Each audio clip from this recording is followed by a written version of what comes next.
सभी विद्यार्थियों का इस YouTube चैनल रामजीलाल क्लासेस में स्वागत है। हम चल रहे थे क्लास 10th में लेंस पढ़ रहे थे, लेंस का टॉपिक। लेंस के बाद हमें पढ़ना है प्रिज्म। प्रिज्म से अक्सर एग्जाम में क्वेश्चन पूछे जाते हैं।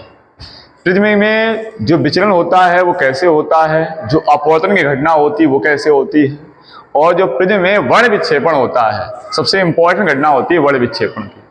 अक्सर बोर्ड एग्जाम पूछा जाता है वर्ण विक्षेपण को अच्छे से सही समझाइए, क्या होता है वर्ण विक्षेपण, और उस वर्ण विक्षेपण में वर्ण क्रम क्या होता है, और किस रंग का विचलन सबसे ज्यादा होता है, किस रंग का विचलन सबसे कम होता है, उनकी तरंगदैर्घ्य किसकी क्या ज्यादा होती, ये सारी बातें आपको इस वीडियो में समझनी है। तो सारे कॉन्सेप्ट को क्लियर समझने के लिए वीडियो को लास्ट तक देखना है, अच्छे से वॉच करना है, ताकि एक एक बात आपको समझ में आए और एग्जाम में पूछे गए प्रश्न को आप अच्छे से लिख पाए। तो पहले बात करते हैं कि प्रिज्म होता क्या है, प्रिज्म किसे कहते हैं। आइए देखिए जरा।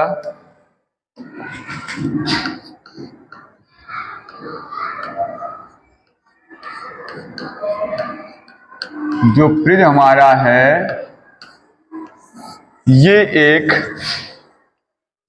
ऐसा पारदर्शी माध्यम होता है जिसके द्वारा अपवर्तन की घटना होती है। प्रिज्म से क्या होता है, अपवर्तन होता है। और ये देखने में सामने से इसका फेस दिखता है वो त्रिभुजाकार दिखाई पड़ता है। कुछ इस प्रकार से आप देखेंगे,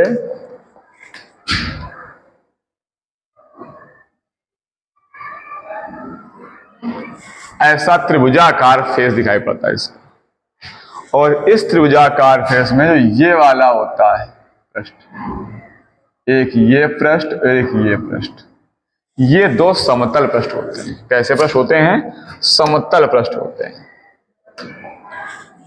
समतल मतलब जैसे बोर्ड का तरफ समांतल है, दो समतल पृष्ठ किसी कोण पर झुके होते हैं। अगर इसको आप 3D बनाएंगे तो कुछ ऐसा बनेगा। ये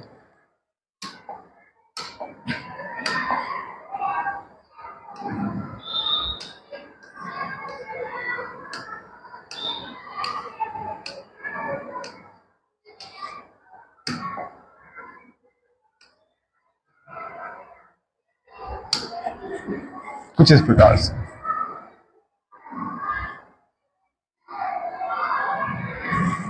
इस टाइप के ये एक समतल पृष्ठ है, एक ये समतल पृष्ठ है। और इसको अगर हम ऐसे मिला दें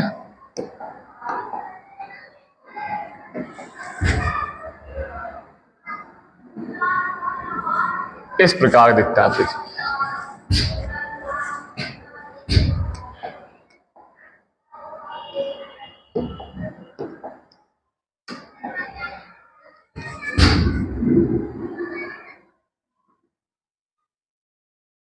इस प्रकार का दिखाई पड़ता है प्रिज्म। ये 3D में है। इसमें दो समतल पृष्ठ हैं, एक ये वाला पृष्ठ देख सकते हैं,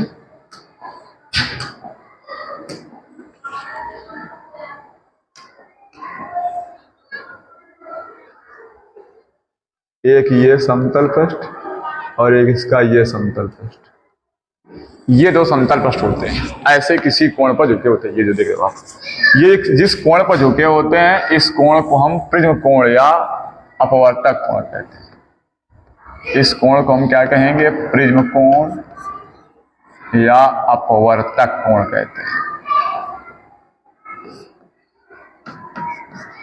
और ये जो पृष्ठ हैं समतल पृष्ठ, इन पृष्ठों को हम कहते हैं अपवर्तक पृष्ठ।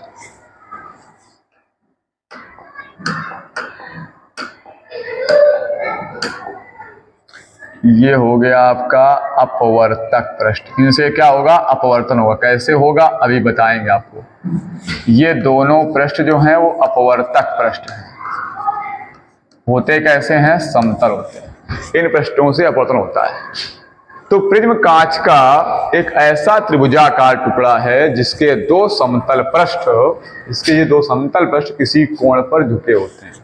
इन पृष्ठों को अपवर्तक पृष्ठ तथा इनके बीच के कोण को अपवर्तक कोण या प्रिज्म कोण कहते हैं। ये प्रिज्म की डेफिनेशन है। क्या डेफिनेशन है, प्रिज्म एक ऐसा पारदर्शी माध्यम होता है या एक ऐसा त्रिभुजाकार टुकड़ा होता है जिसके दो समतल पृष्ठ ऐसे किसी कोण पर झुके होते हैं। इन पृष्ठों को अपवर्तक पृष्ठ तथा इनके बीच के कोण को अपवर्तक कोण या प्रिज्म कोण कहते हैं। और इसको हमेशा हम ए से डिनोट करते हैं, ए से। प्रिज्म कोण को। ये प्रिज्म की डेफिनेशन है। अब इसमें अपवर्तन होता कैसे, तो पहले थोड़ा सा आपको अपवर्तन मालूम होना चाहिए। अपवर्तन क्या होता है, आप पढ़ चुके हैं कि जब भी प्रकाश किरण एक पारदर्शी माध्यम से दूसरे पारदर्शी माध्यम में जाती है, मान लो ये माध्यम आपका विरल माध्यम है, ये आपका हो गया विरल माध्यम और ये हो गया सघन माध्यम। ये पहले माध्यम का विलंब है, दूसरे माध्यम का अविलंब है। और अगर आप प्रकाश किरण यहां डालेंगे, इस माध्यम से किरण डालेंगे आप, ये प्रकाश किरण, तो ये सीधे ना जा करके ये अपने मार्ग से विचलित हो जाएगी और अविलंब की ओर झुक जाएगी, जबकि इसको जाना चाहिए था इस प्रकार से, इसको जाना चाहिए था इस प्रकार, लेकिन इस प्रकार ना जा करके ये अविलंब की ओर झुक जाती है। ये बनता हमारा आपतन कोण, ये बनता है अपवर्तन कोण। तो जब प्रकाश विरल से सघन में जाती है तो अविलंब की ओर झुक जाती है। और इसी में आपने पढ़ रखा है कि जब प्रकाश किरण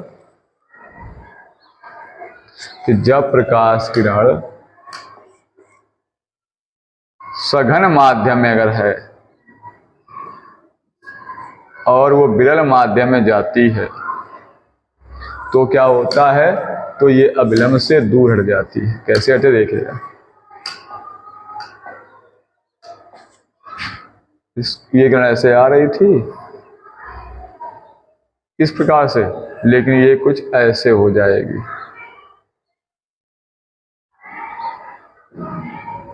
अविलंब से दूर हट जाएगी, जबकि इसको आना चाहिए था इस प्रकार से,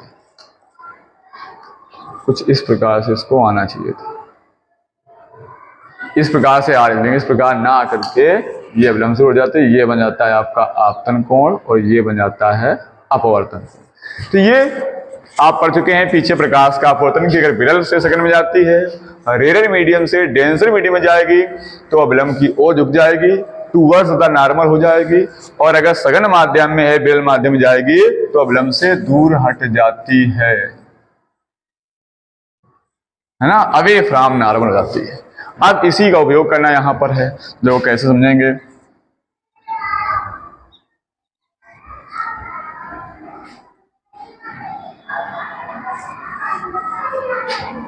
और अच्छा आता जा सके,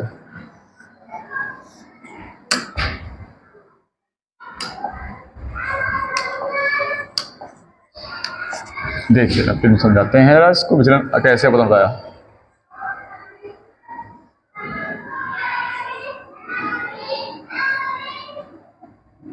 ये हमारा एक हो गया प्रिज्म, ये बन जाता है प्रिज्म कोण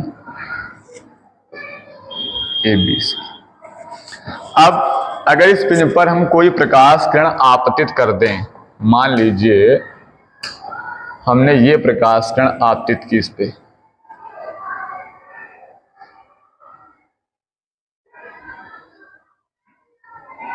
इस प्रकार से ये प्रकाश किरण जा रही थी, अब इसका अपवर्तन हो जाएगा। क्यों अपवर्तन हो जाएगा, क्योंकि ये विरल माध्यम में है, वायु से आ रही, कहां जा रही, कांच में, माध्यम में डल रहा है। जैसे ही माध्यम में डलता है प्रकाश का हो जाता है अपवर्तन, हमें ये बात पता है, देख भी चुके हैं। अब कैसे अपवर्तन होगा, तो देख रहे हो आप विरल से सघन में जा रही है, तो जब विरल से किरण सघन में जाती है तो अविलंब की ओर झुक जाती है। तो इसके लिए पहले अविलंब पता होना चाहिए, तो पहले इसका अविलंब बना देते हैं। अविलंब क्या होता है, जो तल के अविलंबवत होता है, कुछ इस प्रकार देखिएगा। अगर यहां से अविलंब बनाएंगे हम,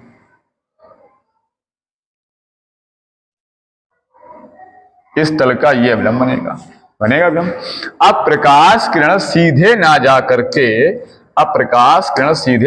क्या होगा, अपने मार्ग से विचलित हो जाएगी। अब जा कहां रही, विरल सघन में, तो अविलंब की ओर झुक जाएगी। अब जरा समझिए, देखिएगा ये किरण जा रही थी, अब ये पहुंच रही है किस माध्यम में, कांच वाले माध्यम में, विरल से सघन में, तो सघन वाला अविलंब लेंगे, तो इसको जाना चाहिए सीधे, लेकिन अपवर्तन के कारण अपने मार्ग से विचलित हो जाएगी, अविलंब से दूर हटे, कुछ ऐसे हो जाएगी। इसको जाना चाहिए था सीधे, लेकिन ये अपवर्तन की वजह से क्या हुआ, अपने मार्ग से विचलित हुई और अविलंब से दूर हट गई, इस प्रकार हो गई। जब इस प्रकार से हो गई तो ये बनेगा आपका आपतन कोण I और ये बनेगा अपवर्तन कोण R।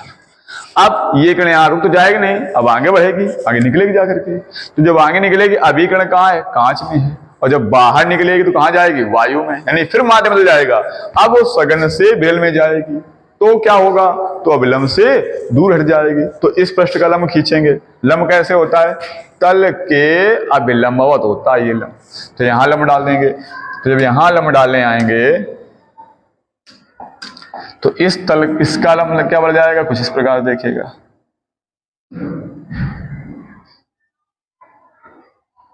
कुछ ऐसा ये विलंब हो जाएगा उस तल का। अब ये जो किरण थी, ये किरण सीधे ना जा करके अब क्या होगा, देखिए समझिए जरा ध्यान से। यहां पर क्या है, सघन से विलंब जा रही तो विलंब से दूर हट रही है। तो यहां कहीं जा से रही थी, लेकिन विलंब के क्या दूर हटेगी, तो इधर झुकेगी। तो इधर जब झुकेगी तो किरण कैसे हो जाएगी, देखिए कुछ इस प्रकार से निकलेगी जाकर के, ऐसे ये किरण, ये जब किरण निकलेगी तो इस किरण को हम कह सकते हैं आपतित किरण। ये डाली गई थी, ये है आपतित किरण, इंसिडेंट रे, और ये निर्गत हो रही है, इमर्ज हो रही है, तो इसको बोलते हैं निर्गत किरण। ये हो जाएगी निर्गत। अगर इधर वाले को हम कोण को आई डैश कह लेंगे तो ये वाला कोण हो जाएगा आर डैश। अब ये किरण गई थी और इतना अपने मार्ग से भटक गई, यही होता है प्रिज्म से विचलन, अपवर्तन। ये बात अगर आप समझ जाते हैं तो पूरी प्रिज्म की कहानी आपको समझ में आ जाएगी कि प्रिज्म किरण यहाँ पर डाली हमने, इसका इस पृष्ठ से अपवर्तन हुआ, इसलिए इस पृष्ठ को कहा गया था अपवर्तक पृष्ठ, क्योंकि इससे क्या हो रहा है, अपवर्तन हो रहा है। फिर आगे किरण बढ़ी, अपवर्तन के बाद अंदर आई, इस पृष्ठ से बाहर निकलती, फिर अपवर्तन होता है यहाँ पर, इस पृष्ठ को भी क्या कहा गया था, अपवर्तक पृष्ठ। तो ये दो समतल पृष्ठ थे जो किसी कोण पर झुके हुए थे, इन पृष्ठों को हम कहते हैं अपवर्तक पृष्ठ, और इनके जो बीच कोण है इसको कह रहे थे अपवर्तक कोण। अब इसमें पूछा जाता है आपसे कि बताओ भाई विचलन कोण क्या होता है, विचलन कोण किसे कहते हैं। परिभाषा पूछी जाती है विचलन कोण, इसको हम कहते हैं डेविएशन एंगल। क्या होता है डेविएशन एंगल, देखिए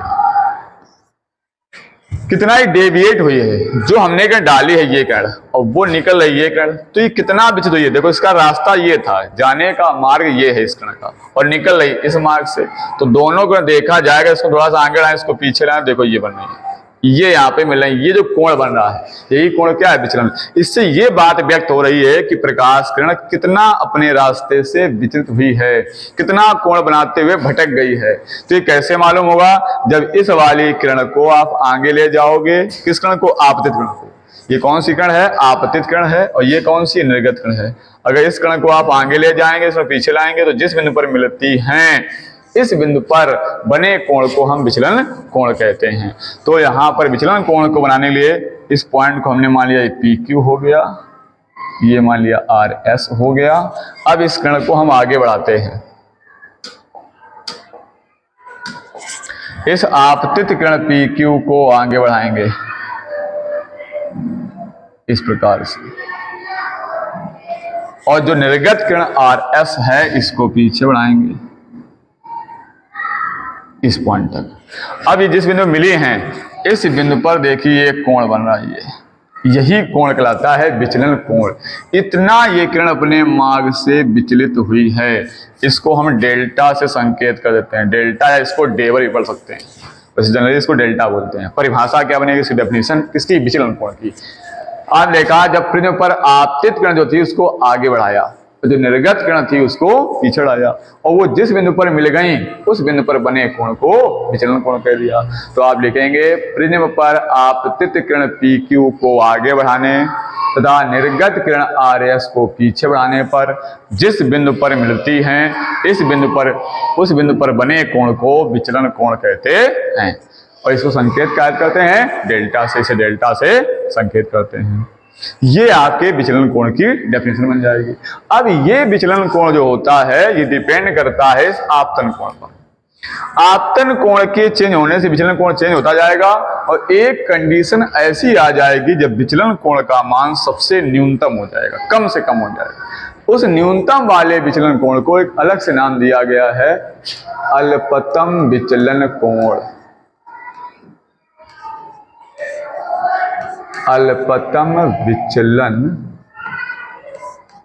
कोण, इसको कहते हैं मिनिमम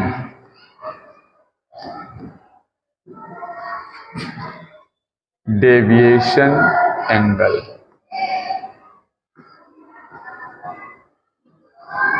क्या होता है मिनिमम डेविएशन एंगल?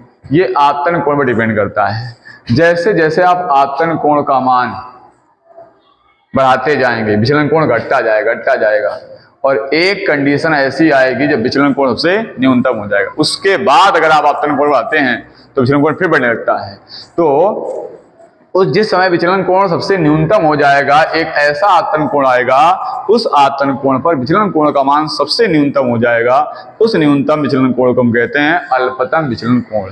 एक विशेष आपतन कोण के लिए, एक विशेष आपतन कोण के लिए विचलन कोण का मान, इस वाले विचलन कोण का मान सबसे न्यूनतम होता है। इस न्यूनतम विचलन कोण को अल्पतम विचलन कोण कहते हैं और इसका संकेत होता है डेल्टा एम। डेल्टा क्या है? विचलन कोण। एम क्यों लगा दिया? मिनिमम बोलते हैं इसको, मिनिमम अल्पतम हो गया। जब मिनिमम हो जाएगा तो डेल्टा एम लगा देंगे। इसको हम पढ़ेंगे क्या? अल्पतम विचलन कोण। और डेल्टा क्या है? विचलन कोण। क्या डेफिनेशन बन गई? विचलन कोण क्या था? आपतित कण को आगे बढ़ाने, किस पर? प्रिज्म पर। प्रिज्म पर आपतित कण को आगे बढ़ाने तथा निर्गत कण को पीछे बढ़ाने पर जिस बिंदु पर मिलती है उस बिंदु पर बने कोण को विचलन कोण कहते हैं। अल्पतम विचलन कोण क्या है कि इस एक विशेष आपतन कोण के लिए विचलन कोण का मान सबसे न्यूनतम हो जाता है। इस न्यूनतम विचलन कोण को अल्पतम विचलन कोण कहते हैं। इसे डेल्टा एम से संकेत करते हैं। अब इसमें डेरिवेशन बनता है, एक फॉर्मूला बनता है प्रिज्म के पदार्थ का अपवर्तनांक का। उसको आप ऐसे भी कह सकते हो,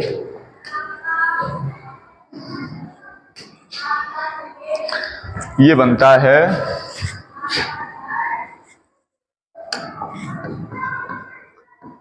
प्रिज्म के पदार्थ के अपवर्तनांक का सूत्र।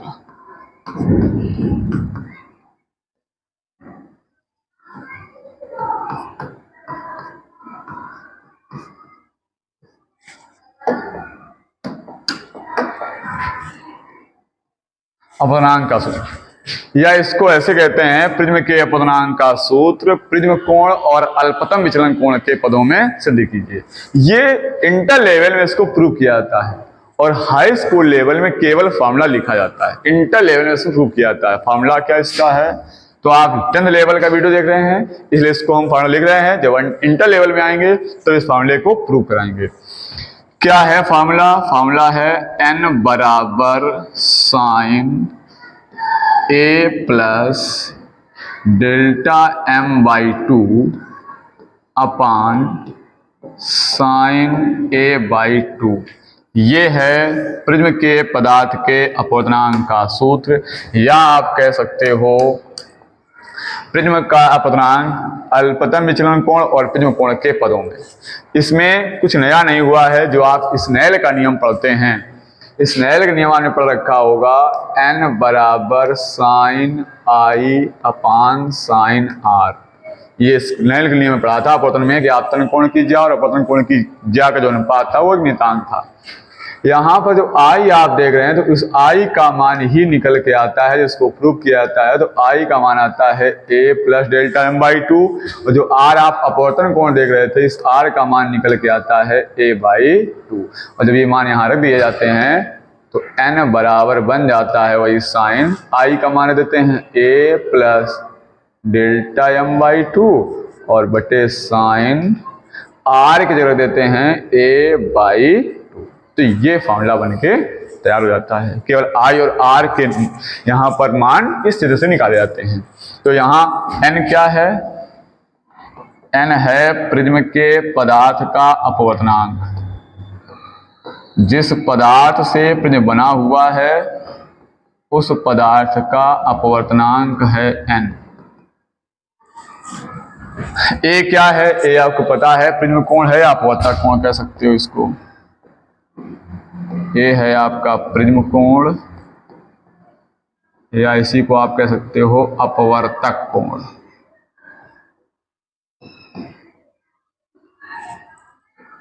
और डेल्टा एम क्या है? डेल्टा एम आपका है अल्पतम विचलन कोण। इस फार्मूले का यूज करके हम लोग कुछ सवाल लगाएंगे आगे।